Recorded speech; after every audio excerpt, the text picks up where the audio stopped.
Rosemary Flores Live TV. Hola, muy buenas tardes. Bienvenidos todos a Rosemary Live TV. Hoy tenemos una candidata muy importante, and today we have our candidate running for mayor, Victoria Simmons. Victoria, welcome to our show. Thank you for having me. I think it's very exciting that you're running for mayor, being that you are the city council woman in District 2. In Ward 2, that's correct. Ward 2. So, Victoria, tell us a little bit about yourself so that Nevada can get to know you, because we understand that we have a whole new percentage of new people that moved into Nevada. Oh yeah, a lot of new people. Were growing every day, and I came originally from California nearly 20 years ago. I got tired of the taxes and regulations. I was a businesswoman. I was in the day spa business, and I sold my last business in 2004, and I moved to Nevada in 2005, and I brought here a Bath and Body product line business. And after 5 years of building it here, I started to see things change with government and thought, you know what, I'm going to get involved in politics. I've never been involved in politics. I always voted, but I never was involved with politics. And I decided it was time that I helped people who understood the small businesses, and that was the backbone of our economy.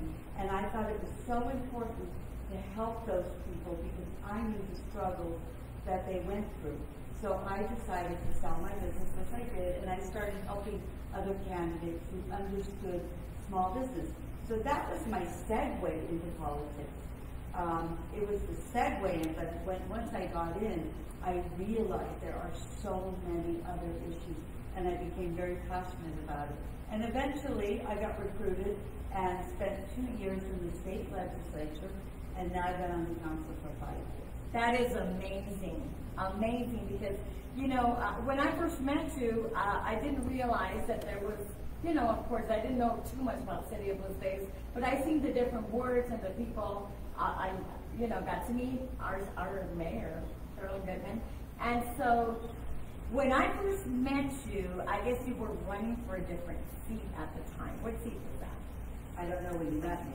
Okay, so it was a couple of years ago, but ever since I've met you, you have... Probably city council. Yeah, city council probably. Because I've been on city council now for 5 years. Yeah, that's right. And so you did have my support back then. I know, and I thank you for that. I think you are an inspirational to all of us, not only the Latinas in the state of Nevada, but also in our city. Because, I mean, you just said you targeted right at the right things, the taxes, the growing of the businesses. Actually, the businesses are very, very important.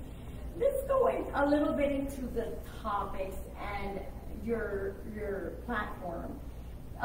Let's say you want to fix the cost of living, because we know that's a huge crisis in the state of Nevada, and this is a big issue, one of the biggest issues we have in our state with our voters. Well, and the first thing we can do is start working with businesses to make sure that we're making it easier for them and less costly to do business. Because we know that when they have higher expenses, then everyone has higher expenses and prices go up. So one of the most important things for me is streamlining business. We work with businesses in permitting processes and waivers and many other things that could either stifle or encourage businesses and help them. And so that's why being in local government is one of my passions, because when I have people call me and say, I'm now paying rent, I'm now paying on my loans, but I still don't have my permits, it's very important for me to step in and talk with our building departments and say, what can we do to streamline this and get rid of the bureaucracy to make it easier for businesses? And that helps me, being a former business owner, because when I was a business owner, we had to solve problems. We couldn't just, use tax dollars or print money. You have to solve real problems. And so all those years of doing business actually has benefited of my time in city government, because I have to resolve issues. And up to date, in the 5 years that I've been there, my team and I, my assistants and I, have resolved nearly 3,700 issues. Wow, that's amazing. That is amazing. One of the questions from our Hispanic community, we understand that the Hispanic community are not very happy with some of the cost of the licensing. Are you willing to work as our next city mayor to be able to work with all the small businesses trying to get back up again? Rosemary, I think you know that I work with them so much right now that I do a small business Saturday. Every Saturday since I got elected, little break during COVID because everything was shut down. I go out and I video small businesses and put them on our social media. I've been doing it since I got elected, way before I decided to run for mayor because it's a passion of mine. So the first thing that I will do as mayor, because, you know, I'm a Ward 2 councilwoman, so I take care of businesses in my ward. But it's important for me not to step on toes. But as mayor, the first thing we do is go down to the building department, go down to the permitting department, and see how do we streamline this. How do we get rid of the regulations and taxing so that a new business can afford to open? I mean, when a person wants to achieve their dreams, they don't want to have this cumbersome wait for permits, expensive licensing. So it's really important for me to make sure that we're doing everything we can to encourage businesses, because I think government forgets that all that revenue that the businesses bring in for us is the money that we're able to do services. So without that revenue, we can't do services. So the most important thing for me is to help our businesses thrive. I see. That's wonderful. That's amazing. Ya escucharon a nuestra candidata para mayor, Victoria Simeon. Ella actualmente quiere trabajar con todos los negocios para poder hacer accesible las licencias y bajar un poco el costo para que las familias puedan obtener sus negocios aquí en el estado de Nevada. Let's talk a little bit about the cost of living. Yeah, it's outrageous, and it's inflation. And you know, I've been working a lot with our congressional delegation to let them know that people are suffering. The inflation is causing the increase in costs. It's the same thing people say, the rents are up now. We have to pay more for rent. It's not about greedy landlords. It's now their loans have higher interest rates. They pay higher insurance. So we have to get a handle on what we're doing with this inflation to make sure that people can afford to live, people can afford to do business. The cost of everything in the last 4 years has just been out of control for people. So we have to get those interest rates back down and make sure that we get costs back down so that people can afford to put food on the table. You were talking earlier to the Latina community. You know, I'm half Latin, and my father is Hispanic. And it's so funny because people always come to me and they say, what does the Hispanic community want? What are their issues? And I say, we want the same things everybody else wants. We want good jobs. We want good education. We want everything that everybody else wants. Everybody wants that. You know, you can't separate and divide people. We all want the same thing. We want to be able to achieve our dreams. We want our children to live in a safe city. We want safe neighborhoods. And we definitely want to make sure that our kids have the best education. So ya le escucharon a nuestra candidata, a Victoria Simeon. Ella acaba de platicar, de decirme que ella, quiere trabajar con el estado de Nevada para que la renta por la inflación que ha aumentado, y eso ha causado que la renta y el costo de la vivienda ha sido muy difícil para nuestras familias, y ella quiere trabajar en esa área. So what you're telling us, and I'm going to put you here on your word and your commitment for if you become our next mayor, because that's just how we work in the state of Nevada. You are willing to work to try and work together with government to lower the rents and try to lower a little bit of the cost of living. Well, I'm already advocating for it, and you know, I can't do what the federal delegation is doing. I can advocate for it, but what I can do And what I do promise to do is make sure we have safe neighborhoods, make sure that we have good education for our children, because at the city, we have our own charter school now. And with the Assembly Bill 400, we are able to now have charter schools in the purview of the city of Las Vegas. And make sure that it's for the people that want to get business licenses and cut the regulations, to make it easier for people. Because when your costs are high to do a business, then the costs are high across the board. And that will bring costs down. I'm seeing. Okay, so, le acabo de hacer una preguntita a ella, porque sabemos que varios candidatos en el estado de Nevada prometen y a veces no cumplen, pero yo tengo una gran fe en nuestra candidata Victoria Seaman, en que ella va a trabajar con el gobierno para que sí, el costo de inflación de diferentes áreas pueda bajar y podamos rentar y hacer todo lo demás.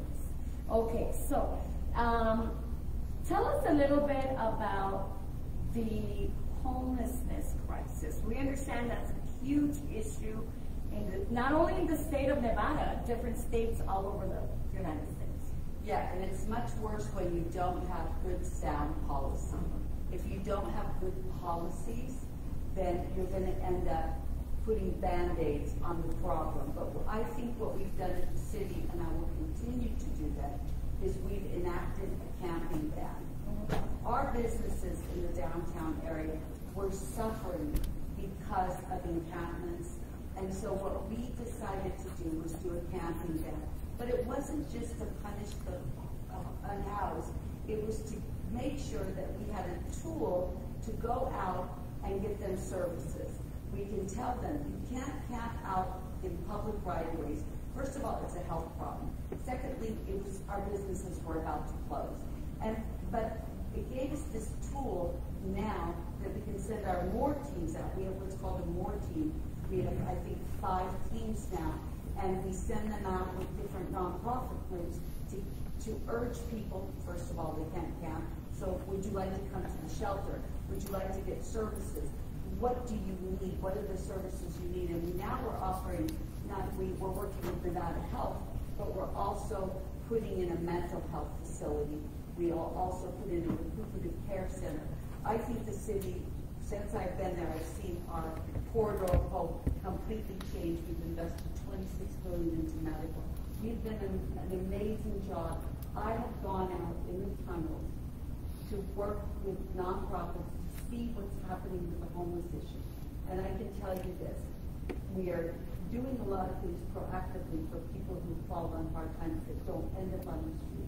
But I can tell you, we have an addiction problem and a mental health problem, and they go hand in hand. Whether it's mental health that they became addicted, or whether it's they were addicted, now with mental health problems. And so that is what we're working on. And it is very difficult because of this. We have open borders bringing in so much opioids and different things that it is causing a huge problem. But I think that we've got a grasp on it because of our policies, and we're going to continue with those policies, and we're going to continue investing and helping with recovery. Because I have a heart for recovery. I think it's important if you want people to bring them back into the community, you absolutely need to have those services. What happens to the people that don't want to rehabilitate and don't want to get to a better level of life? Well, that's why you see the hundreds of miles down below of tunnels that people are living in, because they can't camp in public right-of-ways. But they choose to live there. But we do have the most amazing nonprofits in our city. I'm going to tell you about one, Shine a Light, who I've gone down in the tunnels with. I've brought in over 400 people last year into recovery. Our MORE teams are helping people, but it sometimes takes between 1 and 13 times to get maybe a person to say, okay, I'll take some services. But we're doing it. We just contracted with Vegas Stronger, and I was a keynote speaker about a month ago with over 40 graduates who came, they went through recovery and are now on to a new path. So we have to continue that. We have to make sure that the services are there, but we also need to make sure that the unhoused are not encroaching upon our business. Right. I see a lot of businesses being brought and closed down because of the situation of homelessness as well. I have a question for you, because this raises a very big concern in the families in the state of Nevada. There's families, whole families with children becoming homeless because they don't have the 3 times the rent that they have to be able to afford to pass a credit check on an apartment, to rent an apartment. So we're looking at the 3 children and the mother, or the 3 children and the father and the mother, and they're out there. They are out there. I've seen them. Yeah, well, once again, you know, we're working a lot on affordable housing, and homeless has no boundaries. So we have the shelter, but we are taking in from North Las Vegas. We're taking in from the county, and that's why I'm really grateful about the project that the governor is doing. He's replicating what we replicated out of San Antonio, and we did it on 2 acres. It's not enough. But we are now, he's doing a facility with the transitional housing on about 14 acres. But again, we have to first deal with what the issues are, whether it's addiction, mental health, or just falling on hard times. I know that there's a nonprofit named Liberty Wellness that I'm going to be trying to work with in the city. It's already working with the county, which saved 3,000 families last year from becoming unhoused, because they're being proactive. Now, you see a lot of this situation that you're talking about with that program, because they want help. So they will do the proactive and work with these nonprofits. What you're seeing on the street is more of the addiction and the mental health. Because if you are falling on hard times and you need help, usually you will go to these nonprofit, the county, and the county's contracting with Liberty Wellness, and they're getting people into homes. And I think that's amazing. And at some point, I want to be able to contract with them as well. But there's 2 different kind of scenarios going on here. When you fall on hard times, you are asking for help, we'll get you help. But sadly, there's a lot of people that don't want help because they are not ready to come off the addiction. Wow, that is amazing. And I want to thank you for that, because I mean, it looks like between our governor, yourselves, and Metro, and all of the nonprofit organizations working to make Nevada better, because some people say, what are they doing? Look at this city. But now we understand, and they should look into the nonprofits and all of the above to be able to find out how it's being worked on, and it takes a lot of work to do that. It takes these public-private partnerships. We cannot do it alone. The nonprofits cannot do it alone. But working together collaboratively, we've been able to get a handle on it. I mean, I know that people see that there's unhoused out there, but believe me, we're not putting Band-Aids on it. We're doing real-life solutions. My hometown, when I go back to Los Angeles, they'll just put a porta potty next to the encampments. They won't deal with them. And it's so important, as I said, it's a health hazard. It's so important to really look for solutions. Yeah. So let's talk a little bit, I know you mentioned taxes, let's talk about the tax-free. It says here, balance of budget and recklessness spending. So let's talk a little bit about that. So we must make sure that we balance our budgets and that we have those reserves. And I'm very proud of what the city's done. We used to do 20%, now we're doing 25% of our budget. Unfortunately, we're dealing with a situation from many, many years ago, before I was even on council, which is called Badlands. And but you know, we've done a great job at making sure that we continue to balance that budget. Thank you. Let's talk about the runaway crime.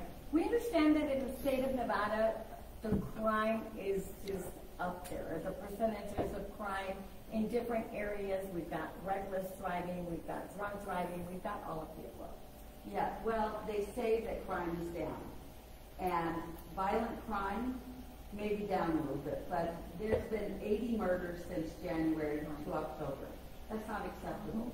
And when you say it's down, because it's down from 100 to 80. Is that acceptable when it's your family member?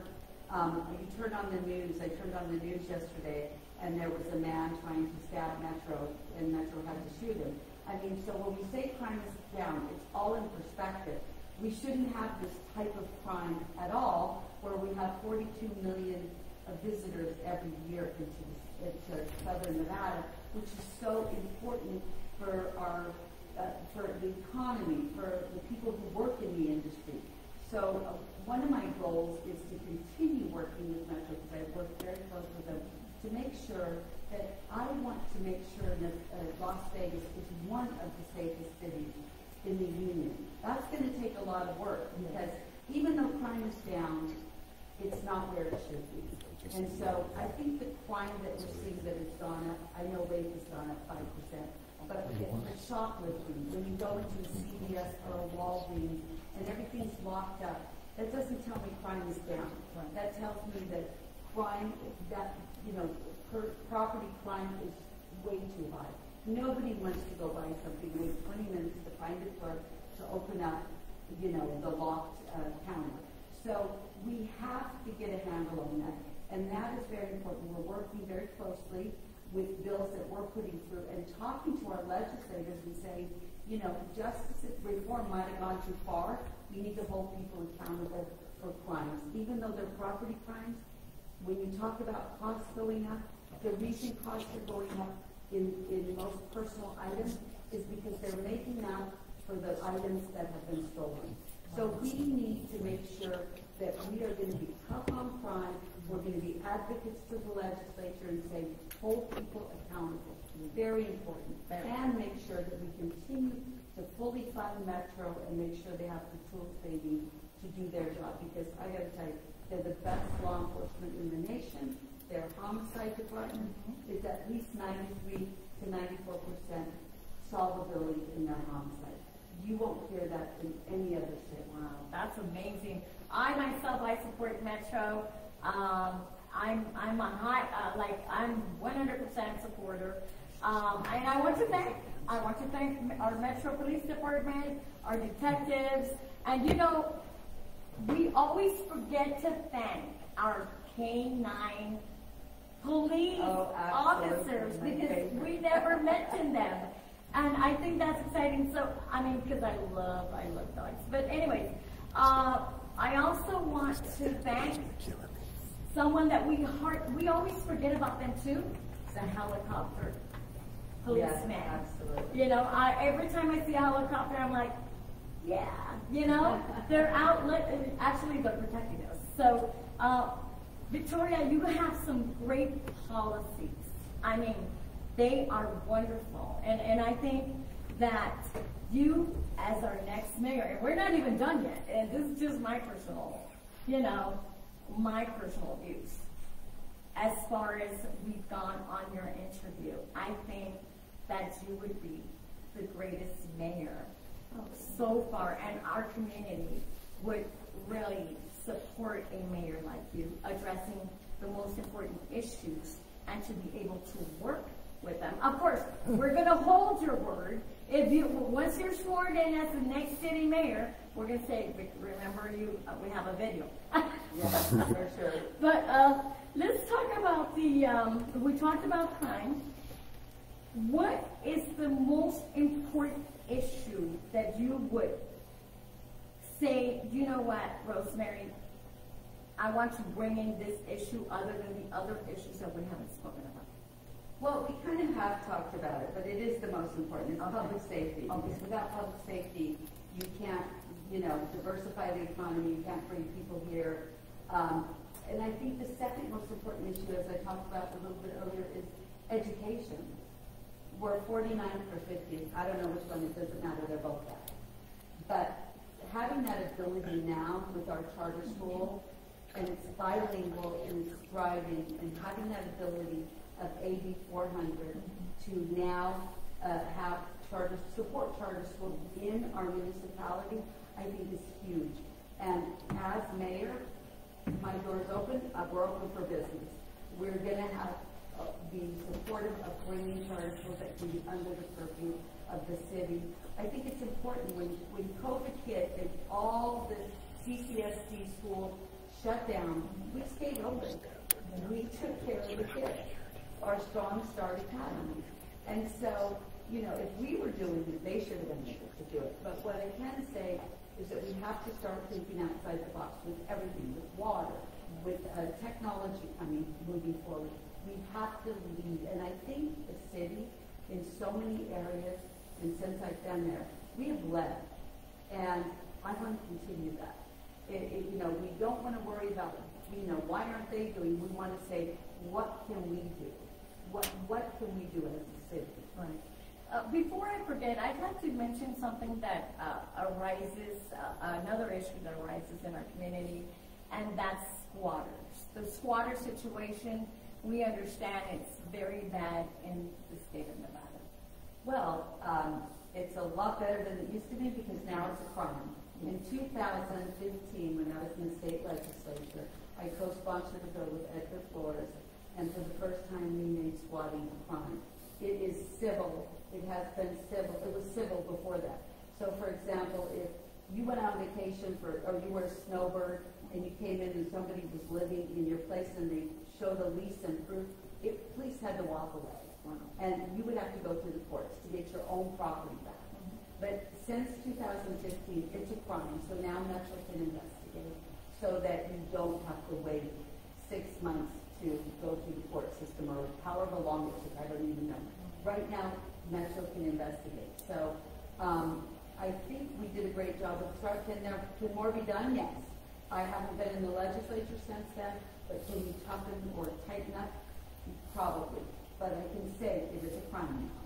Awesome. That's great because I know there's a lot of tension with that situation, and they've asked me to go ahead and ask that question earlier. So tell us a little bit about how you want to win this vote. What is going to make Victoria Simmons the next mayor of City of Las Vegas? Well, I could say that in the last 5 years, I've taken a leadership role on many of the issues that matter. I don't believe in kicking the can down the road. I'm a horrible politician, but I'm a great public servant. I'm out in the community constantly. I hold a lot of town halls to make sure I'm addressing the issues that are important for everyone. I know it's important for me, but I'm only one person. It's important for me to hold regular town halls. I hold them with Metro and the constituents to find out what issues are important to the people.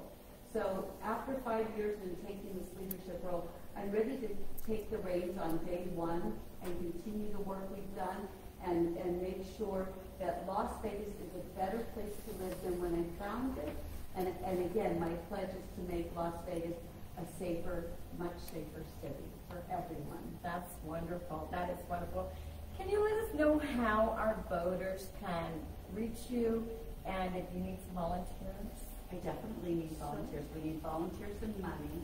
And one of the things that VictoriaSteeman.com is my website.